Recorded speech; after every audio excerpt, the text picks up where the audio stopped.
Hey, how are you? Good, how are you? So Nadia here, go by Gothamgeekgirl. Pleasure meeting you. Congrats on the film. It's a blast.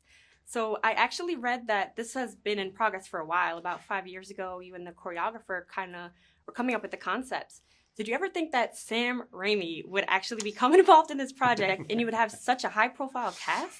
No, never. When we first started this in 2016, we literally thought this would be like a small German movie at the time, maybe a couple $1 million budget or something, and basically shoot it in our backyards.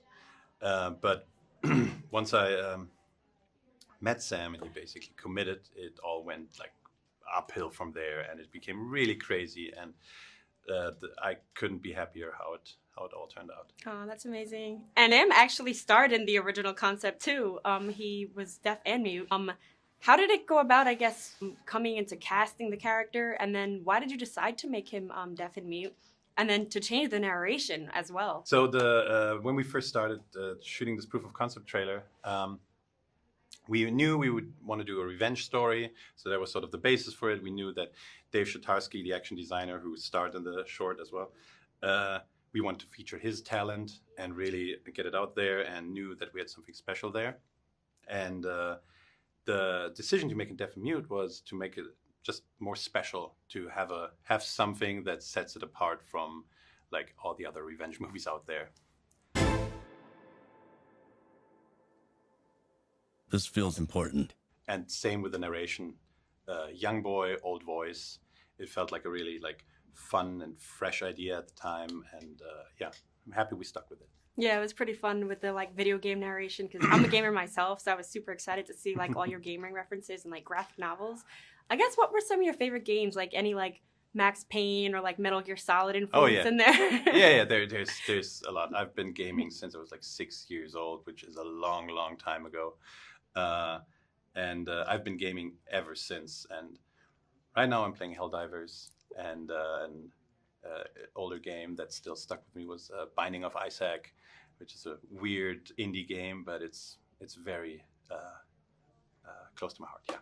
And what about like Korean action films and anime? Because there's a lot of influence of that too. Obviously, Park Chan-wook, one of my favorite directors, his Revenge trilogy inspired this whole story heavily. The anime, like when I talked to Dave about the fighting and the action, there's always like little moments. It's like, oh, this is our little anime moment here, and we sort of try to push in that direction. And this is your directorial debut for a feature film. Your other projects were like short films, but they also like infuse a lot of comedy. How was it, I guess, balancing comedy, gore, and trauma? This one has a little trauma.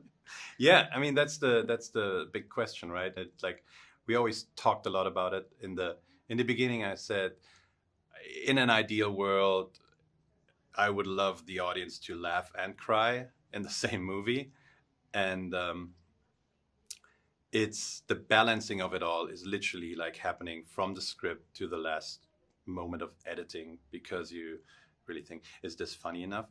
Should this be a serious moment? Should this joke go out, or should it stay in? And the balancing act is like, everybody has to decide for themselves if it actually works. But yeah, it's a big question, definitely. Yeah, I think it was really fun. It had a lot of fun elements, especially like with the, I don't want to give spoilers, but it was in the trailer, but like the head drop, like there were some moments that really made you crack up. But congratulations on the film. Thank you so much for taking the time. Pleasure.